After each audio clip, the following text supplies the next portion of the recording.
eastern Idaho, 1832, as bullets whiz by them and the sounds of gunshots fill the air, a group of Blackfoot warriors urged their galloping horses towards a small lake ensconced in the mountainous terrain. Behind them, in hot pursuit, ride several American fur trappers, firing their single-shot rifles and pistols to the best of their abilities while riding atop their galloping mounts. With little option in the way of escape, the small group of Blackfoot warriors take to the frigid waters of the small lake.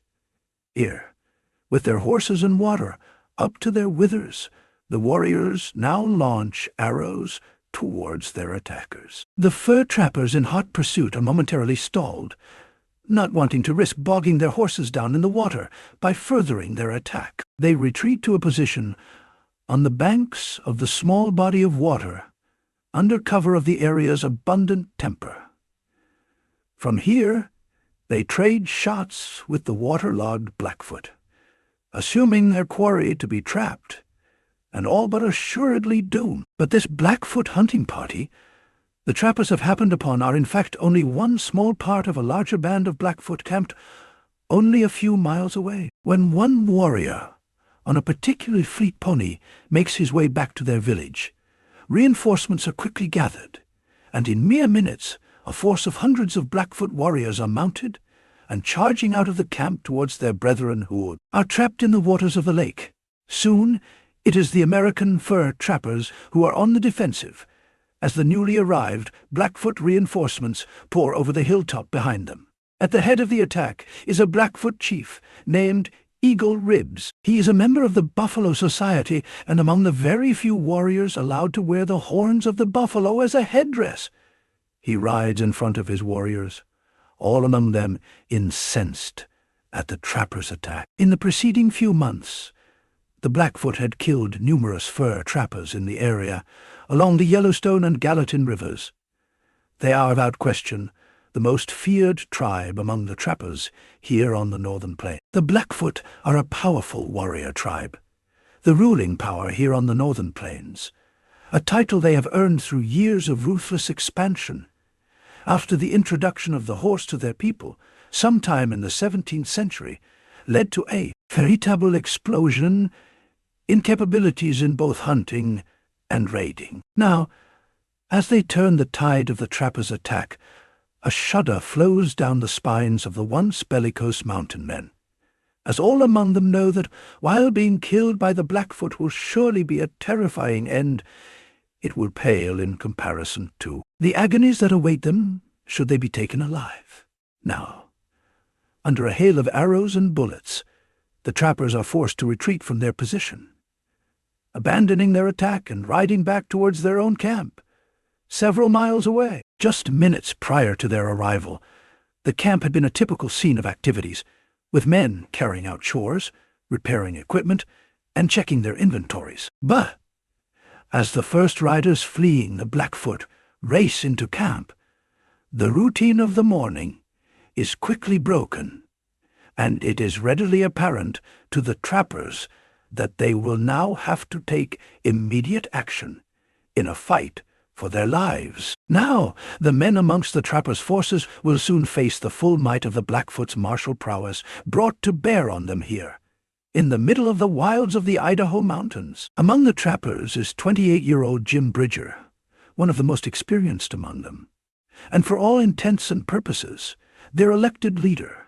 Bridger has seen more of the American West than most living men. Born James Felix Bridger in Richmond, Virginia, in 1804, Bridger had come west like so many countless other American young men in the early 19th century, in search of adventure and fortune. As a teenage neophyte to the frontier, on his first trapping expedition, Bridger had been part of the seminal Ashley's 100 fur trapping expedition that set out from St. Louis in 1823. While on this initial foray into the world of the mountain men, Bridger had been one of the two men charged with remaining with Hugh Glass after his now infamous misfortune of being severely mauled by a mother grizzly in present-day South Dakota. Glass, a legendary trapper in his own right, and already a noted veteran by the time Jim Bridger arrived on the frontier, had been so badly wounded that his comrades, unable and unwilling to linger in a dangerous, hostile native territory for what they saw as an exercise in futility, had left Bridger and another trapper named John Fitzgerald to remain with Glass until he had inevitably expired from his wounds. But as Bridger and Fitzgerald fretfully waited hour after hour in the frigid, dangerous territory for their comrade to finally succumb to his condition, he proved amazingly and frustratingly resilient. Though he appeared to continue to decline, Glass simply refused to die. After their nerves had been sufficiently rattled by the prospect of being captured alive by hostile natives, they had weighed their options and chose, regrettably, to leave Glass to his seemingly inevitable fate. They had eventually made their way back to civilization, where the young Bridger had joined up with another fur company, and Fitzgerald had gone on to join the army. But Hugh Glass did not die. Instead, in a feat that is now etched in the annals of frontier legend, he managed to survive and effectively drag himself hundreds of miles to the nearest fort, where his wounds were treated and his life miraculously saved. Once recovered, Glass had eventually sought revenge on Bridger and Fitzgerald, but found Fitzgerald now under the protection of the U.S. Army and Bridger to be just a teenage boy. He ultimately forgave the youngster and Fitzgerald out of the charity of his own heart. Despite this relatively inauspicious start, Bridger would remain undaunted in his pursuit of life as a mountain man. In the fall of 1824, he would become one of the first white men to explore the Yellowstone region of present-day northwestern Wyoming.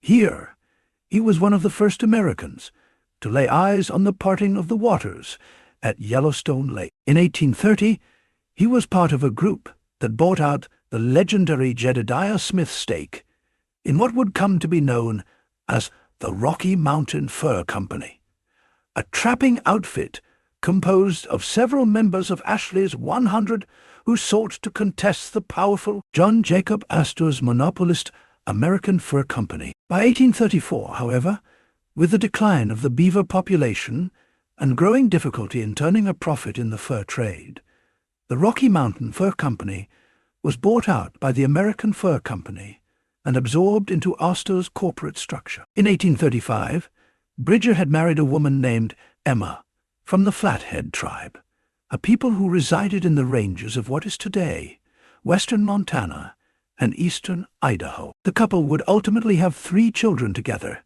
necessitating, or perhaps excusing, Bridger's constant excursions with fur trapping companies into increasingly less profitable and increasingly dangerous territories. In this year of 1836, Bridger and his troop of fur trappers are on their way to the yearly rendezvous that will be held in present-day Idaho at a place called P.S. Hole. The rendezvous is an annual tradition amongst the mountain men and local tribes, one that affords all a brief, fleeting respite from the drudgeries and dangers of life on the frontier. The furs and hides that had been so arduously gotten in the preceding year would be traded and sold.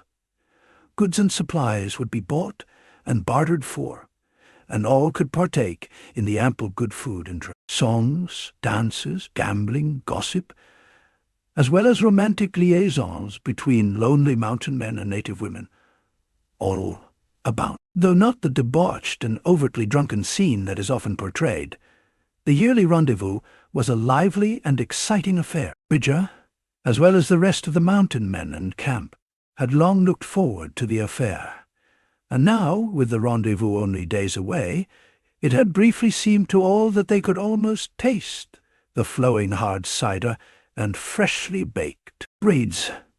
However, now, any thoughts of rest and recreation are quickly dashed as the influx of their comrades, riding at full speed, pours into the camp. The cry of Blackfoot quickly spreads throughout the camp, and now Jim Bridger and the rest of the trappers scramble to their single-shot rifles and make ready for the fight to come. The trappers take their positions in a loose battle line, facing the direction of the approaching Blackfoot. And for a few eerie moments, they can only hear the thundering hooves and war whoops of the warriors rapidly closing in to make their closing in attack. Then suddenly, the war party crests the top of the hill overlooking the campsite. Seeing the defensive line of mountain men protecting the camp, the Blackfoot pause atop the hill, just outside of rifle range. For a harrowing few minutes, a nervous tension permeates the air, as both parties wearily appraise the size and strength of their opponent's forces. However, as the nervous trappers eye the sizable war party atop the hill in front of them, one amongst their party carefully and excitedly searches the lines of the mounted warriors, hoping to see a familiar face. She's the wife of one of the trappers, a Mexican man named Laredo, who had bartered for her freedom a number of years earlier after finding her as a prisoner of the Crow.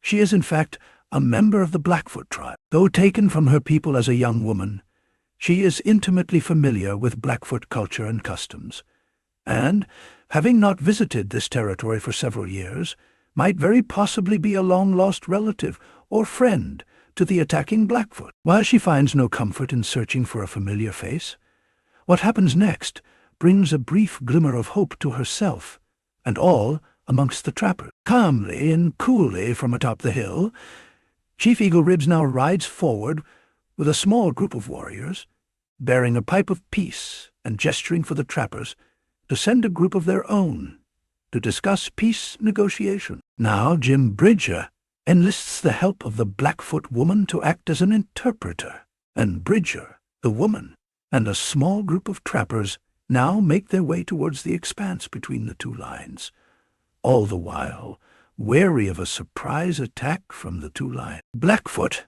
as an off-putting silence overtakes the battlefield, it seems to many present that all that can be heard is the plodding of the two parties' horses towards one another. As he rides in front of his group, Bridger begins to scan the line of Blackfoot warriors to the rear of Eagle Ribs and his contingent, growing increasingly concerned as he nears the spot where the proposed negotiations are to take place. In only a precious few seconds, his suspicions overtake him, and as he, the other trappers, and the Blackfoot woman are mere yards away from Chief Eagle Ribs and his men, with the chief now extending his hand in a gesture of peace, Bridger attempts to quietly pull back the hammer on his single-shot rifle.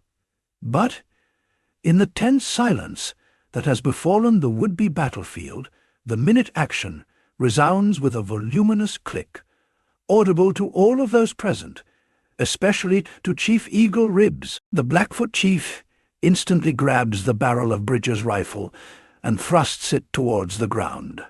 As he does so, Bridger attempts to pull the trigger and shoot the chief, but his bullet merely fires harmlessly into the dirt. Now a violent struggle ensues between Bridger and Chief Eagle Ribs, and within moments the entirety of both parties, with the exception of the Blackfoot woman, are in a full-pitched fight. As Bridger and the chief fight from atop their horses, another Blackfoot warrior sends an arrow whipping through the air and slamming into the small of Bridger's back. Moments later, a second arrow strikes just above the first, both projectiles embedding themselves deeply into the unfortunate man's torso. With Bridger now reeling in pain, Eagle Ribs now seizes the rifle from his hands and strikes Bridger from his horse with a powerful blow that Bridger at first assumes to have broken his neck. For her part, the Blackfoot woman takes this opportunity to flee back to the lines of the trappers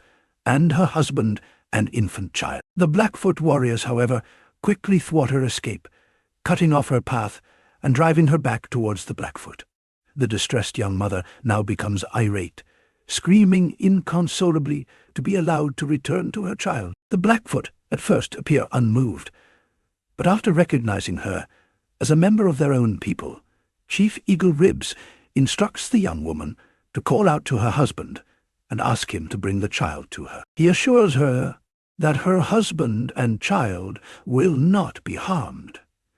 Minutes later, The nervous young father plods cautiously across the veritable no-man's land that lies between the trapper's lines and the Blackfoot. He assumes that he will likely be killed as soon as he reaches the Blackfoot, but drives himself on in hopes of at least delivering the child to her mother. To his surprise, he arrives at the Blackfoot lines unharmed and is allowed to hand the child over to his wife.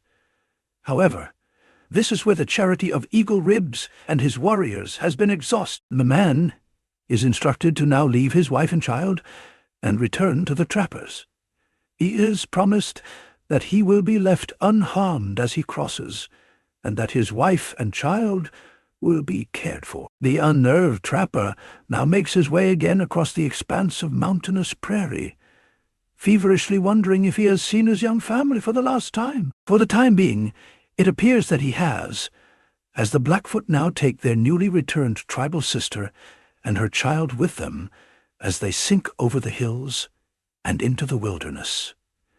The befuddled, heartbroken young father can only watch on. Meanwhile, though the Blackfoot have now left the battlefield, Jim Bridger's troubles have only begun as the 2 arrows lodged deeply in his lower back now cause him excruciating pain with even the slightest movement. As his blood-soaked shirt is cut away, it is apparent to his attending brethren that extracting the arrows will be a difficult, painful process.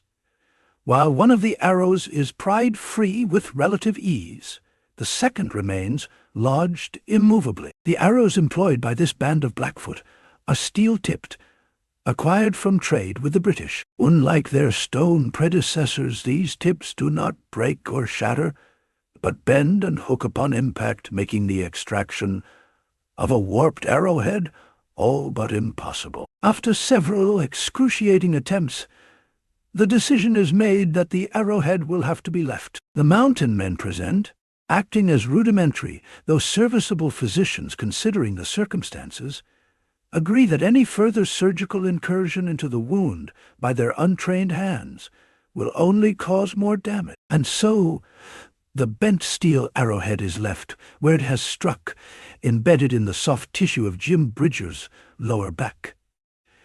In this pitiable condition, Bridger is now forced to endure the agonizing ride to the rendezvous. The long-awaited trip is all but spoiled for the young mountain man, as his pride is also significantly wounded, having suffered not only the arrow wounds, but the theft of his rifle by the Blackfoot Chief Eagle Ribs. Though Bridger is able to turn a substantial profit for his year's worth of trapping, the limitations of his condition only serve to dampen his spirits. But this will not be the last time that the legendary Jim Bridger will meet with the feared and fearsome Blackfoot. Though he will carry the arrowhead in his back for the remainder of his life, Bridger will return to the frontier in only a matter of weeks.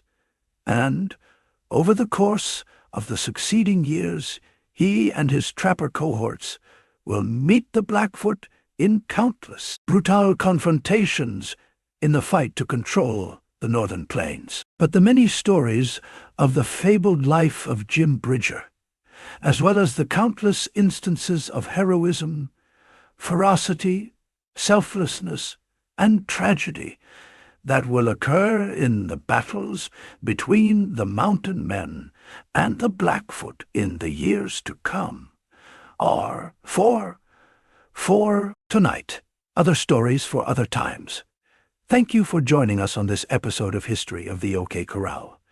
Be sure to click the like button, share this episode with a friend, and become a subscriber. Also, if you'd like to support our work and gain early access to episodes, as well as ad-free viewing, you can become a member of this channel by clicking on the Join button below. Thank you again for watching, and we'll see you next time on History of the OK Corral, home of history's greatest shootouts and showdowns.